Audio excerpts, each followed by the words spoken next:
Hi, I'm Chris McBrien, a Gen-Xer, and the pop culture from my generation is awesome. And I'm Yancy Eaton, a Millennial, and the pop culture from my generation is dope. Episode 30, Greatest Rock Singers of All Time.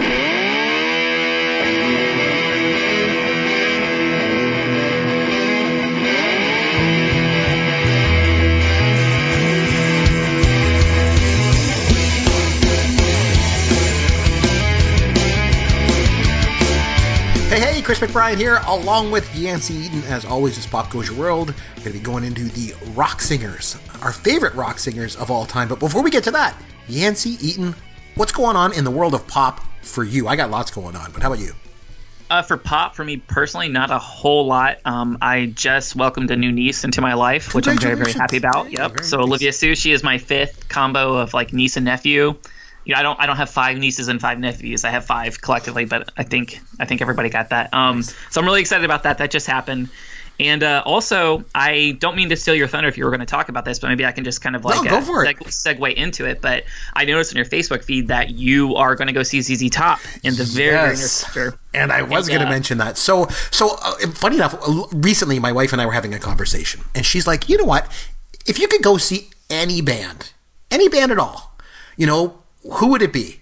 And I was like, ZZ Top. That's who I want to see. She's like, ZZ Top? Why ZZ Top? I'm like, I love ZZ Top. I've liked them ever since I was a kid.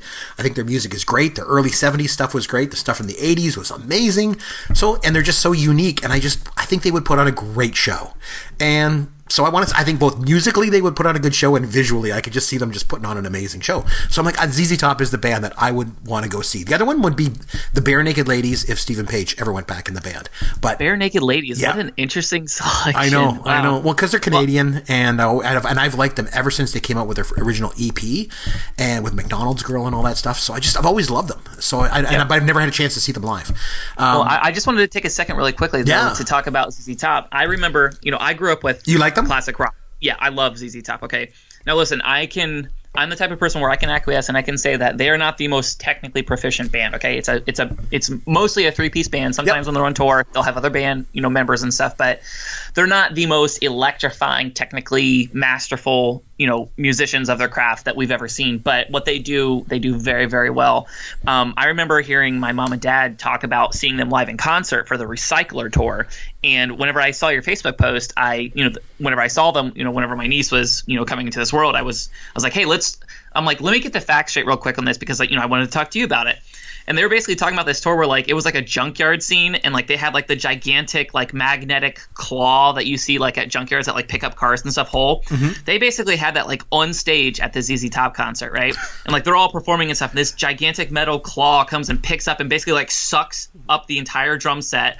Or they would have the junkyard claw that comes and scoops them up. It would scoop up both guitarists and drop them into a dumpster. Then they would come out and they were riding in little clown cars, and just all they talked about was just you were talking about, just from top to bottom, just a crazy elaborate show. I mean, girls in G-strings just dancing all over the place, and lights. It's just it's so over the top, but just such one of the biggest sounds that you can ever get from a 3-piece band, which is just, I don't know, it's just crazy. I've listened to it for a long time. I mean, Sharp Dressed Man it was my MySpace profile song for 6 years in high school, which is kind of a random fact. Well, I wasn't in high school for 6 years, but you know what I mean. Yep. But yeah, it was just cool to see that you were into that band, because it's one of the few parallels that you and I have, something that we both kind of dig at the same time, even though there's such a huge generational gap. So I just wanted to bring it up. So well, let me put this on the table for you, my friend. So it's on June the 3rd, and it's about, I don't know, about a half an hour drive or so from my house here to where the concert is. Mm-hmm. And my wife isn't 100% sure if she's going to be able to go with me to the concert. So I'm going to suggest you get on a plane, you come up here to Canada, and we'll go see ZZ Top together. Because I bought a pair of tickets. Because basically, once I heard that they were coming close by, I went immediately and bought the tickets. And then I told my wife afterward, because it was during the day. And I got home from work, and I said, guess what I did on my lunch break today? And my wife was like, what'd you do? I said, I went online and bought ZZ Top tickets. She's like, oh, okay. So she might not be able to go. So if she doesn't go, dude, you're getting on a plane, and you're coming up here. Sounds good. I can't fully commit, but let's leave that open. We'll discuss it. Anyway, did you have a chance to see the Oscars? I did. That was obviously something else. The thing that got me was I was watching it. My wife went to bed. I stayed up to watch it. They announced Best Director. It's Damien Chazelle. It comes to Best Picture. something happened with Warren Beatty. You could tell he was like confused. You were like, what's going on? And they go, what the hell is this? But then he hands the card to Faye Dunaway, or at least someone who once looked like Faye Dunaway. But that's neither here nor there. Anyway, so Faye Dunaway reads that it's La La Land, and I'm like, I grabbed the remote. I'm going to turn it off because I don't need to see the speech. I'm like, they won. I expected them to win. It's over. So I grabbed the remote, and just as I'm about to click it off, something just kind of said, what the hell, just watch it. So I continued to watch it. Well, I'm glad I did because things obviously unrolled. But I mean, what are the chances of like, okay, so they handed the wrong card, right? So they handed the card for Best Actress. So when he opened it up, he sees Emma Stone, La La Land. He gets confused, right? He hands it to her. She just sees La La Land and says it. But I mean, 99% chance La La Land was going to win. So, I mean, under normal circumstances, it wouldn't have mattered that he read the wrong card. This wouldn't have never even come out. But what an upset. That Moonlight won, and we talked about that before on a previous show about Oscar snubs. We thought how Moonlight was going to get snubbed by losing to La La Land. We both really, really liked La La Land. I thought it was fantastic. I really loved that movie a lot, but Moonlight was like incredible, and for it to win, that was something else. And to do it in the fashion like that, wow, that was something to see. Let me tell you, that was amazing. I had a little bit of like an internal struggle because I love conflict. I love chaos. You know what I mean? But like, I also felt bad for those people. Like, both movies were equally deserving. I think you said verbatim, like, La La Land is probably going to win, but Moonlight deserves to win. You know what I mean? But like, we were happy with either movie, and just the way that it went down was just awesome. I'm not going to completely rule out, like, call me a conspiracy theorist, but like, I'm not going to completely rule out that may have been intentional. Just saying. Yeah, I'm just saying. You never know. And one last thing before we dive into it. For March, Blazing Saddles and This Is Spinal Tap have both been added to Netflix. So, Yancy, you now have no excuse, young man, not to watch those two movies. All right, let's get started. If it includes getting crunch berries up here in Canada, let's do it. I had like this amazing childhood, which I did. And he went on to play Takashi in Revenge of the Nerds, which is one of my favorite movies like ever. True story, Ben Savage is the most famous person I've ever met in real life. Playing the sitar and all these flowers would drop on him. I had Reading Rainbow t-shirts. I had Reading Rainbow notebooks. Not crunch berries because we don't get those in Canada. My mom basically locked us out of the house. I gotta stay home and grease the Weezer. In 94, that Little Rascals movie that came out. In the 94 version, Jesse, did they have to grease the Weezer? Oh, my. Okay, so, obviously when you think of most bands, you obviously think of the singer, right? I mean, like, they're the ones that are out front, they're not behind an instrument, and they're the focal point for the audience and all that. And obviously when you listen to a song, the vocals are usually the focal point of the song as well. So it goes without saying that rock singers are a very important part of rock music. This week, we're going to be talking about our favorite rock singers of all time. Yancy, this one is right in your wheelhouse for sure. You love music. You're the music guy here on the show. It's going to be very interesting to see how we cross over between these. If there is any crossover, I'm sure that there will be. But do you want to kick us off with your number 5, and we'll go up to our number 1 of our favorite, personal favorite rock singers of all time? Number 5? Take it away. Sure. So number 5 for me is somewhat of an esoteric take, I think. There's caveats in here. What's nice about doing this show is like my reasoning doesn't have to make sense because it's like it's our own podcast, so we do whatever the hell we want to do. And it's our personal choice. It's not, it's who we like, right? Right. So number 5 for me is somebody who did not have a super long or illustrious career, but I think given the circumstances of how he passed, he probably would have. Ronald Wayne Van Zant, also known as Ronnie Van Zant, was the former lead singer of Lynyrd Skynyrd until he died at the age of 29 in a plane crash. It was devastating. I wasn't alive for it, but I've mentioned them before that Lynyrd Skynyrd is like the one strongest like link that my father and I have is bonding over Lynyrd Skynyrd. It is, nice. Since the beginning of time, since I can remember listening to music, like riding in my dad's like gigantic diesel truck and like listening to like Freebird was like one of the most like seminal moments of my entire life. Like literally thinking about it now, like I get emotional thinking about it. Like that's like mine and my dad's thing is listening to Lynyrd Skynyrd. So Ronnie Van Zant, just when I talk about like the purest voice, I'm trying to think about Lynyrd Skynyrd is like Southern rock, obviously. There are subgenres of Southern rock, whatever. I'm not sure exactly how Lynyrd Skynyrd would classify with it, but Ronnie Van Zant had one of the most like distinctive, like twangy, almost like country voices, but like a driving, just powerful voice. And like I was trying to decide on this show like how I was going to basically decide like who are the great vocalists. Like you can't think of like your favorite band or like, songs that you really like. Like, you can have a great song, but if the vocalist isn't there, it doesn't really jive. Or you could have a vocalist who isn't fantastic, but the song is just so catchy that it's kind of, making one the other. But I think with Ronnie Van Zant, like he was just so iconic. His voice was like so piercing that, I mean, he's been dead for, I don't know, 40 years. And if something were to come out today and you heard that voice, I think it's just so iconic, especially with, people who are so into that genre of classic rock that, I just have to put him on there just as like an homage to like one of like the greats who, like I said, had he not passed so young, I think he would have been considered like one of those all-time vocalists. So Ronnie Van Zant from Lynyrd Skynyrd is my number 5. I like it. Very good. Now, before I get into mine, I'm going to mention some honorable mentions. These are people that just fell outside of my top 5. So Elvis Presley, Steven Tyler, Roger Daltrey, Paul McCartney, David Bowie. But then also, I want to mention Chris Cornell for 2 reasons. Number 1, because he's awesome. And number 2, because Rhett Soderbergh told me on Twitter today that if I don't mention Chris Cornell, that he would get on a plane and fly up here and kill me. So I wanted to mention that one. So these are my honorable mentions, but they're not my top 5. My top 5 is an interesting one, I guess. So my number 5 is John Lennon. Now, Lennon and McCartney, you usually associate those guys with their songwriting abilities, which are, of course, the greatest in the history of mankind. But I don't think John Lennon gets quite enough credit for his vocals. Like, he was incredible. And if songs, or at least the great ones, are supposed to be about emotion, I don't think you get much better than John Lennon. Like, whether he was singing really low and quiet, if you take a song like Oh My Love or Imagine, or if he was just wailing away like on Twist and Shout, I don't think there's too many singers out there that can match him just for that raw emotion. I don't think I've ever heard anyone mention John Lennon when it comes to sort of technically sound vocal ability, but I think that's underselling what he did, because even if you had a great singer try and sing something like Twist and Shout and try to emulate Lennon, they probably just come off as screaming the lyrics, unless of course maybe you're Ferris Bueller, but if you're not, John Lennon, I think, is a god. He's my number 5 of all time. So on to your 4.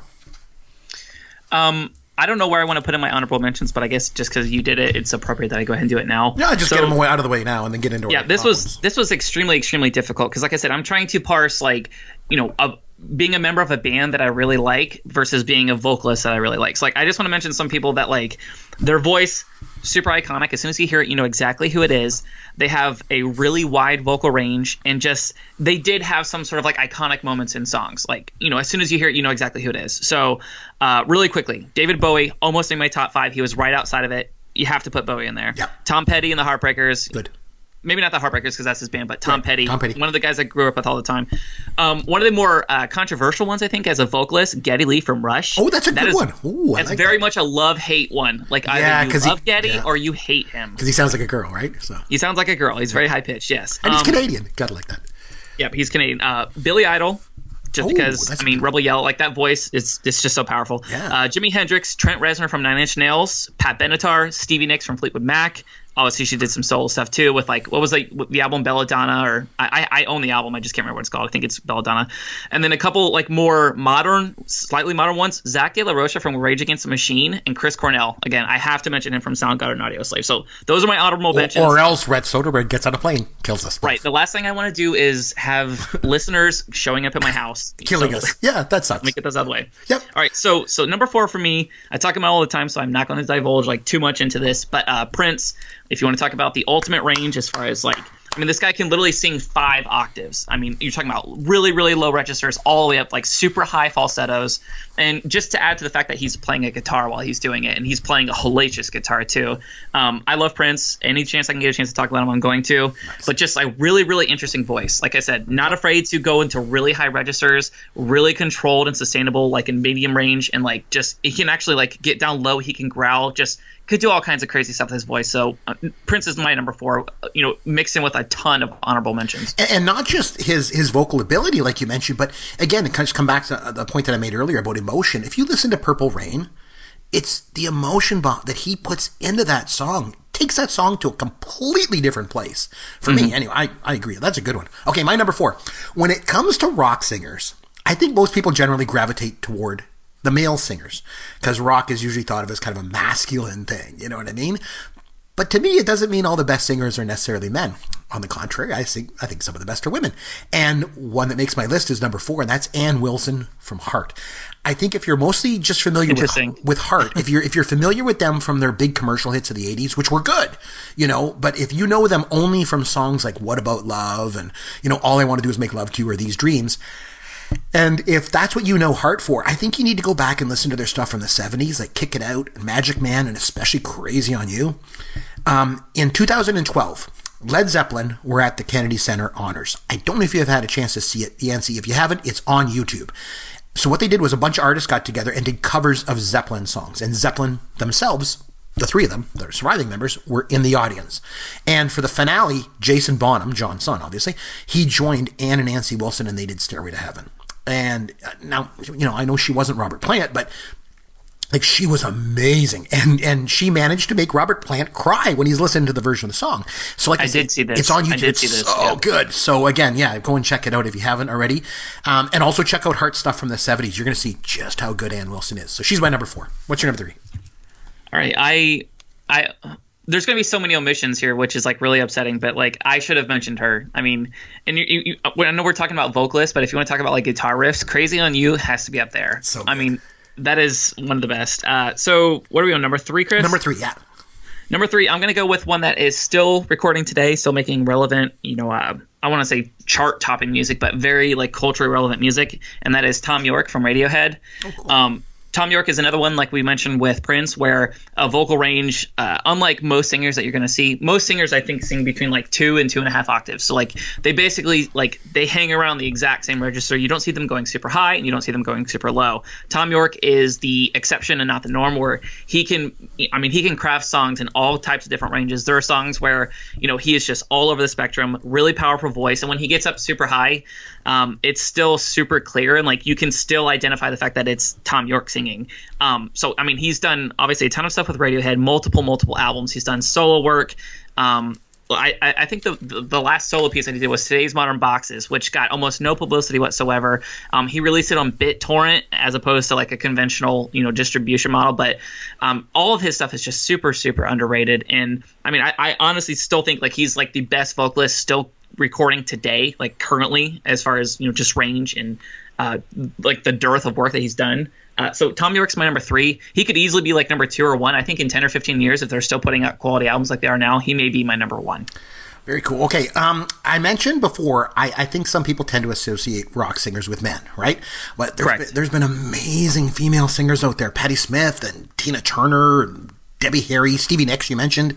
But for me, there was one that was on another level altogether, and that's none other than Janis Joplin. And yes. Rock is all about attitude, right? It's all about lifestyle, and those kind of things are embodied in Janis Joplin. I mean, she died when she was 27 years old, same age as Jimi Hendrix and Jim Morrison when they died. Obviously, it's that mythical age in rock, right? Yep. But not only could Janis Joplin wail with the best that ever lived, she was also an incredible live performer. She was at Monterey Pop, and with her band at the time, it was Big Brother and the Holding Company, and she was at Woodstock because she went on between CCR and Sly and the Family Stone. And Woodstock wasn't even one of her all-time best performances because I think she was so hopped up on heroin and booze at the time, but Monterey was one of her best performances. She actually came to Canada on a tour with Festival Express. I didn't make it out for that one, actually, Yancy. I wasn't even one at the time. But I mean, obviously... Still no excuse. Yeah, I know. But I mean, I've read all about it, and I've listened to her for years. And I think she really helped a lot of other females break through and into rock. And in rock and roll, there's icons, and then there's legends. And Janis Joplin is a legend. So she makes my number 3. Yep, you were mentioning her, passing away at 27. Obviously, this is very well covered. People know this, but you mentioned Morrison as well. I mean, Jimi Hendrix. Who else are some of the ones? Amy Winehouse was 27 when she passed away. There are a ton of artists that died right at 27, which is really sad because, like I mentioned with Ronnie Van Zant, he was 29. But can you imagine if these people Kurt Cobain was 27 as well? That's another one we need to mention, by the way, as an honorable mention is Kurt Cobain, because he defined an entire genre for 10 years. But I mean, just such iconic voices. If they had another 15 to 20 years of recording, we would be talking about them as all-time greats, not just rock greats. John Lennon too. John Lennon died too young. He was 39, 40, and what else could they have done? It's amazing when you think about it. All right, so you're on number 2. Number 2. Who do you got? We're getting there. So I went back and forth on this, and I'm going to decide right now as I stall. I think I'm going to go with Robert Plant as my number 2. Okay, so, right, obviously you approve. I like it. I think this is a chalk pick. I think this is something that a lot of readers are going to be happy with. Like, this is giving the people what they want. And as much as I'd like to be contrarian when it comes to some of my picks and like throwing some weird ones out there, I mean, you cannot deny what he's done. And just, I mean, every single album, just, I mean, a lot of people, they'll talk about like Kashmir or Immigrant Song or Stairway to Heaven as like, you know, like the iconic Robert Plant vocals.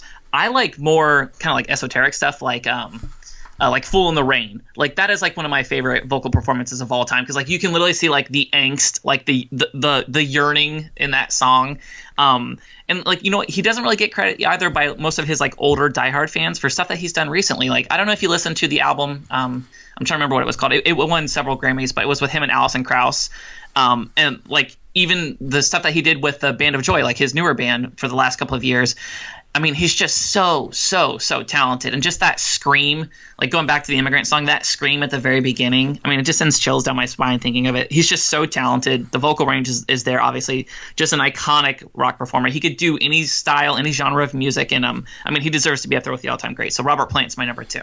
Maybe for the first time ever, Yancy, you and I agree on not only on our pick, but even on the number of where it falls. Because I agree with you. Because, you know, when the Yardbirds broke up and Jimmy Page went out looking for a new lead singer for his new band, he ended up with one of the best ever, and that was Robert Plant. That's my number 2 as well. And the thing is, I think he's mostly known for his upper register, you know, and his ability to wail like crazy. But I think if you go back and listen to, you mentioned a couple songs that you liked from him. My personal favorite was Babe, I'm Gonna Leave You. And you listen to Babe, I'm Gonna Leave You, and you're going to get a full appreciation of just how incredible his vocals were. Like, it was like whether he was like belting out a song or he was telling a story. Like if you listen to the first half of Stairway, it's like he's telling this story. The guy could do it all vocally. And the thing was, he wasn't all that much of a showman on stage. Like, he wasn't out there jumping around or putting on a show, you know. I think if you're only familiar, though, like with his studio performances, you should make yourself aware of some of his stage work, because, like I say, he wasn't a real showman jumping around or anything, but man, did he put it all out there when he was on stage vocally. And oh man, like, if you listen to him sing songs like Whole Lot of Love or Babe, I'm Gonna Leave You, like I mentioned already, like he puts it all out there. And talk about a guy that had an influence on a lot of the heavy metal singers that came out in the 80s. Guys like David Coverdale and Steven Tyler and Kevin DuBrow. There was a lot of amazing singers that came out, but they were all influenced by him, and none of them even came close. So I agree. Number 2, good one. So you're number 1. What have we got? All right, so you haven't mentioned this performer yet, and if by chance you and I both have the same number 2 and the number 1, this will be something. I'm pretty sure we must, because there is only one rock singer of all time, and it's this person. It might tear a hole in the universe, Chris. I'm just saying. Like, yeah, I'm actually really we both excited. agree on our top 2. We have to, because there's nobody else. There's nobody else but him. So is your number 1 Freddie Mercury of Queen? Absolutely. My man. Okay. Woo! Honestly, I'm like super happy. Dude. I know, I'm agreed on beaming. something. Holy smokes. So what to say about Freddie that has not already been said? I mean, obviously, lead vocalist of Queen. He wrote almost every single song, produced almost every single song, lead vocalist, co-principal songwriter of every single song they did. I mean, he also had his hand in like scheduling performances and, you know, endorsement deals, everything like that. He had his fingerprints all over this entire band. He died in 1991. He was only 45 years old, which is absolute travesty. What's really upsetting about him too is like the day after he acknowledged publicly for the first time that he had AIDS, he died from AIDS. So that was almost like his like I don't know what you'd say, like his like last like act basically was like trying to bring awareness to this disease, and literally, like I said, the day after he died, which was like really heartbreaking. But man, where do we I feel free to jump in, Chris, because I don't really know how to describe, like, if you had never listened to Queen before and you're trying to get like the main like gist of like why he was so iconic, or if you have listened to Queen before and you're trying to like get somebody else to get into him, like what song or what passage of like whatever song or what album, like how would you direct fans to start listening to Freddie? Well, I would start out by saying that if I had to describe him, he was a guy that did it all. Like, if you want a showman, he is the best that ever stood on a stage. If you want an incredible songwriter, like you mentioned, guy was a master. You want vocals, he had a 4-octave range. which is incredible. If you think about, like, most professional singers have 3. Most sopranos have 2, 2.5. Falsettos, I'm not counting here. But like, he appealed to everybody. Here's the other thing. He appealed to everybody. So think about it. We Will Rock You. The jocks love it, right? We Are the Champions for the nerds out there, like they used in Revenge of the Nerds. You got rockabilly with Crazy Little Thing Called Love. There's basically opera with Bohemian Rhapsody. Queen was just, they were incredible. And there's never been a band like them before. There's never going to be a band like them again. And if you want to compare just how good Freddie Mercury's vocals are, this is what I would suggest that you do. Adam Lambert from American Idol, okay? Yep. Now that guy can friggin' sing. No question, right? He's recently hooked up with Queen, and he's actually going out on tour with them. Just, if you get a chance, you can go on YouTube and you can kind of see some of his performances that he's done with Queen. If you want to compare how amazing Freddie Mercury was, go and watch some of that video of Adam Lambert singing with Queen, because Adam Lambert is phenomenal. Just to interject really quickly, Yep. I have seen that, not live obviously, but I remember a couple of years ago, Paul Rodgers, formerly of Bad Company, was touring with Queen, and Paul Rodgers is a phenomenal vocalist in his own right. Oh, it's great. Yeah. But it's, I mean, we're talking about, you know, just total like multiple deviations away from what Freddie was. But like you said, to Adam Lambert's credit, being a relatively young guy who didn't grow up in that era at all, he can really freaking hold his own. Oh, like, man, very, he can sing. very But the impressive. thing is, he can sing so good.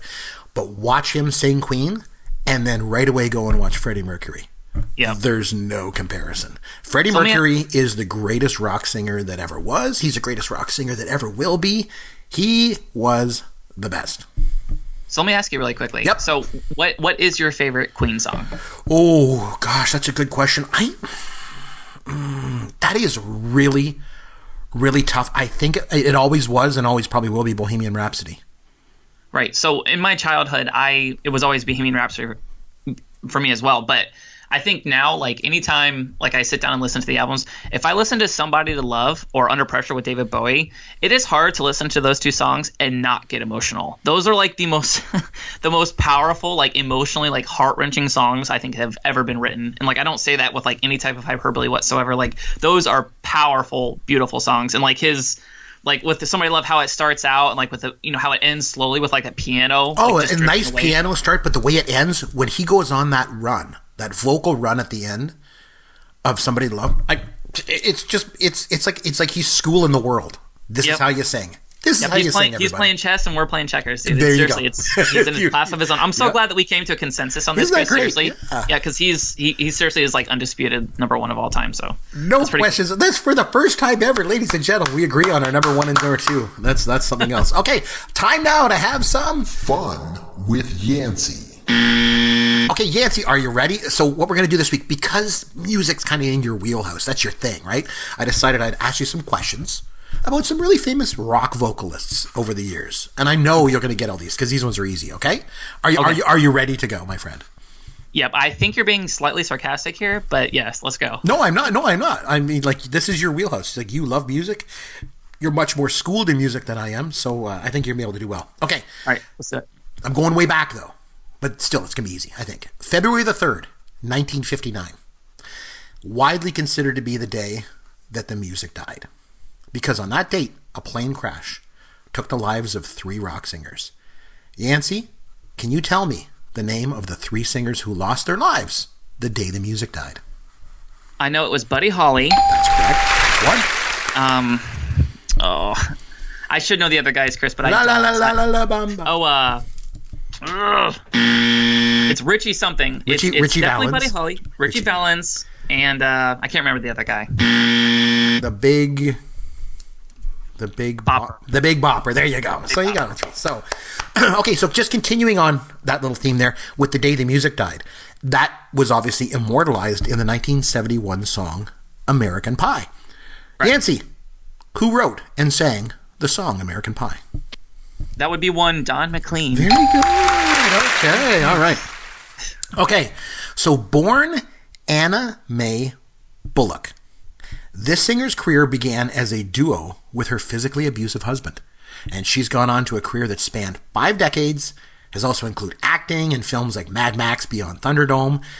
She's reported to have taught Mick Jagger how to dance and how to move around on stage. President George W. Bush once commented that she had the most famous legs in show business. However, It's those electric performances on stage and those legendary vocals of hers that have made her, have sort of entrenched her as one of the greatest female vocalists in the history of rock and roll. Yancy, which singer was born Anna Mae Bullock?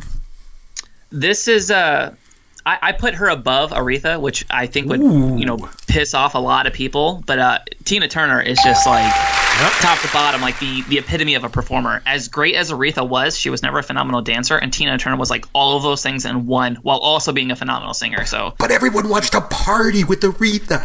School of Rock. I'm sorry. Okay, on January the 6th, 1957, this legendary singer appeared on the seminal Ed Sullivan Show.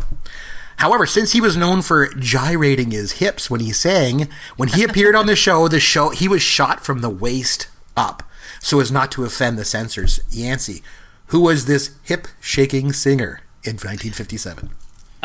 If you look at photos of my dad back in the 70s and 80s, he looked just like him with these sideburns, and it's Elvis. But the thing is, in deference to your dad, no offense to your dad, did he look like young Elvis or was he old, fat, sweaty Elvis? Younger Elvis, definitely. The handsome, just super suave, blue suede shoes type of thing. Yeah, my dad's a very handsome dude, by the way. I don't look anything like my dad, but very, very handsome man. Definitely not old, fat, sweaty Elvis. No. Okay, that's good. Okay, Rick Danko, Garth Hudson, Richard Manuel, Robbie Robertson, and Levon Helm made up the band. They were known for such songs as Up on Cripple Creek and The Night They Drove Old Dixie Down. Before that, they set out on their own, though, Yancy. From 1965 to 1967, the band was the backup band for this legendary singer. Who was he? You're familiar with the band? They're almost all Canadian, by the way. Right. Levon Helm is the only one that's American. So they were. I don't know, but I should, Chris. I don't know. I'm not going to waste your time. They started off as the backup band for Bob Dylan. Oh. You learn a new thing every week here on the podcast. Okay, one more for you here, and this one's a fun one. This heavy metal frontman is known as much for his hard partying ways as he is for his legendary wailing. And he had hits from the late 80s into the 90s, so it's probably only suitable because of his legendary lifestyle that when you rearrange the letters in his name, you find out that his name is actually an anagram for oral sex. Oh, my. Yancy, can you name this legendary 90s rocker whose name is an anagram for oral sex? I honestly had no idea until you said that. I mean, it's got to be Axl Rose, right? Just because the X. Yeah, exactly. It is. Again, you'll learn a new thing every day when you listen to Pop Culture World. So There you go. So anyway, so there it is. And the best thing was this week, we both agreed on number 1 and number 2 in order. For the first time ever. It took us, 30 shows to get here, but we finally did it. Hey, listen, if you'd like to reach out to us, you can get us on Twitter at Yancy Eaton or at C. McBrien, or you can always shoot us an email, Chris or Yancy at popgoesyourworld.com. For Yancy Eaton, this is Chris McBrien saying thanks for listening to Pop Goes Your World, the pop culture podcast for the generations. Thank you for listening to the Pop Goes Your World podcast. Continue the conversation on Twitter at C. McBrien or at Yancy Eaton. Please consider leaving a review for the podcast on iTunes or wherever you download and listen to the show.